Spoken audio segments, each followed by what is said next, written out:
عمران خان کو بھارت سے فنڈز کی پیشکش کس نے کی؟ پاک فوج کے خلاف مہم بھارت میں بھرپور پذیرائی، گنڈاپور کی آڈیو تشویشناک کیسے؟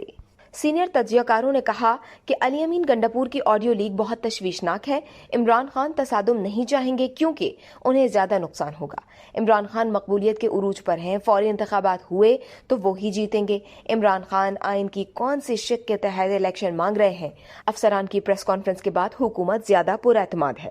تجزیہ کار محمد سرفراز نے کہا کہ لانگ مارچ میں خوریزی کا الزام سب سے پہلے فیصل باوڈا نے لگایا تھا۔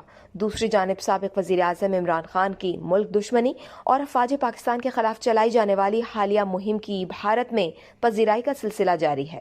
بھارتی میڈیا پر آنے والی مختلف شخصیات نے عمران خان کو فنڈز دینے کی پیشکش کی۔